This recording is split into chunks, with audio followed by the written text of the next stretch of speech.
Halo, Assalamualaikum warahmatullahi wabarakatuh.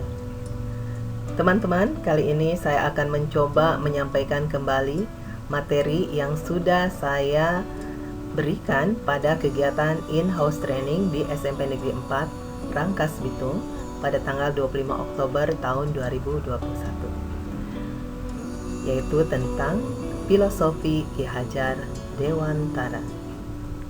Beliau adalah tokoh pendidikan nasional dan semboyannya menjadi lambang Kementerian Pendidikan di negara Indonesia. Ada 3 semboyan pada sekolahnya, yaitu Taman Siswa. Yang pertama, Ingarso Sung Tulodo, di depan memberikan teladan. Ingmadyo Mangun Karso, di tengah memberikan motivasi. Dan Tuturi Handayani, di belakang mendorong dan tetap memberikan arahan. Ada 3 unsur penting yang dijadikan momen sebagai arah perubahan pendidikan di Indonesia saat ini berkaitan dengan program guru penggerak, yaitu filosofi tentang kebudayaan, pendidikan, dan pengajaran. Kebudayaan tentu saja tidak boleh statis, begitu pula pendidikan. Karena perkembangan teknologi dan perkembangan zaman terus melaju. Dan perilaku manusia pun terus berubah seiring dengan perkembangan zaman tersebut. Makanya kebudayaan tidak boleh statis, apalagi pendidikan. Esensi dari kebudayaan adalah nilai kemanusiaan. Beragam budaya yang ada di seluruh dunia, esensinya adalah nilai kemanusiaan. Setiap budaya pasti ada nilai kemanusiaan, dan itu hampir sama di seluruh negara. Karena berbagai macam budaya, tentunya akan terjadi pertukaran kebudayaan. Tetapi pertukaran kebudayaan itu seharusnya menguatkan identitas kita, ya. Walaupun berbagai kebudayaan masuk ke negara Indonesia, tetapi identitas kita sebagai bangsa Indonesia harusnya tetap kuat. Kemudian, ini mungkin yang harus dipahami oleh kita, didalami kembali bahwa pendidikan itu bukan hanya sekadar mentransfer ilmu pengetahuan, tapi pendidikan adalah tempat persemaian benih-benih kebudayaan yang hidup dalam masyarakat kebangsaan. Ini sudah sejak dulu disampaikan oleh Ki Hajar Dewantara. Pendidik itu ibarat petani yang memelihara tanaman. Bagaimana cara dia memilih benih, menanam benih tersebut, merawatnya sampai benih tersebut tumbuh berkembang dan bisa menghasilkan panen gitu ya pada waktunya. Pendidikan itu ibaratnya seperti memelihara tanaman, dan pendidikan itu, teman-teman, seharusnya hanya bisa menuntun, bukan memaksa, tapi menuntun siswa kita sesuai dengan benih-benihnya, dengan ciri khas siswa kita, sehingga masing-masing siswa kita menjadi berhasil, bisa panen gitu ya, sesuai dengan tuntunan yang kita berikan. Ki Hajar Dewantara menjelaskan bahwa maksud pendidikan itu adalah menuntun segala kekuatan kodrat yang ada pada anak-anak agar mereka mendapat keselamatan dan kebahagiaan. Nah ini ya teman-teman ya, agar mereka dapat mencapai keselamatan dan kebahagiaan yang setinggi-tingginya, baik sebagai manusia maupun anggota masyarakat. Jadi harapannya dengan pendidikan itu siswa kita merasa bahagia, selamat ya, dan menjadi manusia ataupun anggota masyarakat yang baik, yang berguna gitu ya. Dan mereka berkembang sesuai dengan kodratnya. Ada 2 pendidikan yang diterapkan di taman siswa waktu itu. Pertama, metode kodrat irodat atau panca indera. Siswa dilihat apa kodratnya gitu ya. Apa yang menjadi kekuatan siswa tersebut? Apa ciri khas siswa tersebut? Dia unggul dalam bidang apa? Lemah dalam bidang apa? Jadi sesuai dengan kodrat irodatnya. Nah, dari situ lalu dilakukan among siswa. Among itu menuntun, membimbing, sehingga siswa bisa berhasil sesuai dengan kodrat irodat atau panca indera atau keunggulan-keunggulan yang dimiliki dari siswa tersebut. Mungkin bisa kita lihat lagi apa yang dimaksud dengan kodrat di dalam Kamus Besar Bahasa Indonesia. Nah, teman-teman bisa membaca di sini bahwa kodrat itu adalah sifat asli atau sifat bawaan. Contoh kalimatnya misalnya kita harus bersikap dan bertindak sesuai dengan kodrat kita masing-masing. Bagaimana kaitannya dengan siswa? Nah, di sini kita sebagai pendidik berarti harus bisa melihat bagaimana kodrat masing-masing anak didik kita. Tidak bisa kita menyamaratakan semua siswa kita. Tidak bisa juga kita terlalu memaksakan apa yang akan kita sampaikan kepada siswa. Tetapi di sini kita harus jeli melihat bagaimana kondisi siswa kita sesuai kodratnya. Dan kita mentransfer ilmu mendidik mereka itu dengan cara among, menuntun, tidak memaksakan, mengarahkan ya, sehingga siswa menemukan sendiri dan itu akan melekat kuat terhadap pemikiran, terhadap diri dan jiwa mereka. Nah, ada 3 hal yang menjadi patokan atau menjadi dasar, menjadi hal yang memang benar-benar diperhatikan oleh Ki Hajar Dewantara sesuai kodrat. Yang pertama adalah wiraga. Wiraga itu raga siswa kita, indera siswa kita ya, imajinasinya, bahwa siswa pada senangnya itu senang bermain. Nah, bagaimana caranya kita menerapkan bermain itu sama dengan belajar gitu ya. Berarti kita harus menciptakan suasana belajar yang menyenangkan. Dan bagaimana cara kita agar siswa dapat mengeksplorasi pengalamannya. Nah, kemudian yang kedua, wirama.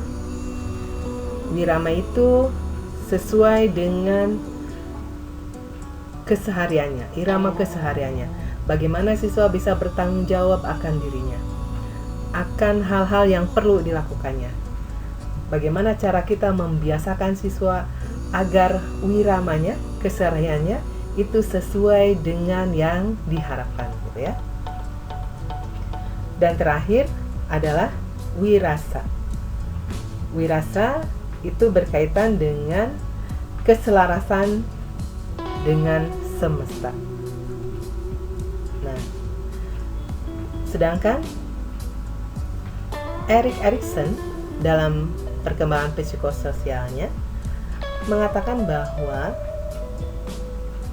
ada 8 hal gitu ya yang bertentangan yang harus kita perhatikan. Yang pertama, kepercayaan itu bertentangan dengan ketidakpercayaan. Di sini kita harus bisa menjadi orang atau guru yang dipercaya oleh siswa. Kemudian otonomi itu berlawanan dengan rendah diri ya. Inisiatif berlawanan dengan rasa bersalah. Industri dengan impuritas. Identitas dengan kebingungan atau peran. Kemudian, nah, ini yang keenam, tentang keintiman berlawanan dengan isolasi, dengan cinta, gitu ya. Di sini maksudnya mungkin bahwa kita sebagai pendidik itu harus menciptakan suasana yang penuh dengan keintiman, kedekatan maksudnya ya. Jadi antara guru dengan siswa itu dekat sehingga siswa trust, percaya kepada kita. Dan seterusnya gitu ya. Dan coba dilihat yang di nomor 8, itu integritas ego itu berlawanan dengan putus asa.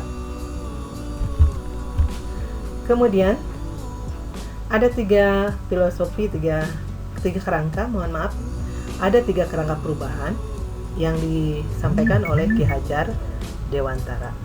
Yang pertama adalah kodrat atau keadaan alam, zaman ya. Kita semuanya paham bahwa zaman selalu berubah. Kemudian prinsip melakukan perubahan itu ada trikon atau kontinuitas, konvergensi, dan konsentris. Ini bisa Anda lihat di video-video yang disampaikan oleh Kementerian Pendidikan Indonesia, apa itu trikon, konvergensi, dan konsentris gitu ya. Dan bahwa apa yang berubah itu dalam setiap diri kita adalah budi pekerti. Jadi semuanya berubah ya. Semuanya berubah, tapi harapannya perubahannya itu adalah menuju perubahan ke arah yang lebih baik. Pemikiran KHD atau Ki Hajar Dewantara untuk sistem pendidikan Indonesia adalah yang pertama, kesatuan. Bahwa pendidikan itu mempunyai sifat-sifat pokok atau core kurikulum. Kemudian pendidikan itu ada kesamaan hak, kesamaan kesempatan dalam menuntut pembelajaran sesuai keinginan dan bakat masing-masing. Maka muncullah istilah diferensiasi. Diferensiasi itu artinya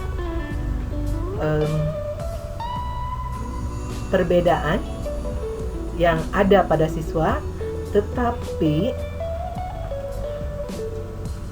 tidak membuat guru menjadi menyamaratakan perlakuan.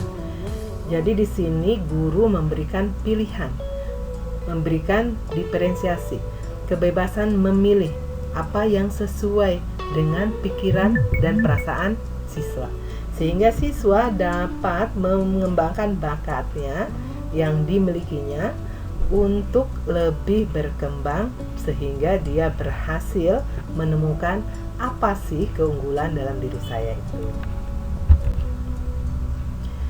Kemudian pendidik juga, kalau teman-teman yang sudah bergabung di pendidikan guru penggerak mungkin sudah mengenalnya ya, ada konsep trust atau percaya. Percaya apa saja?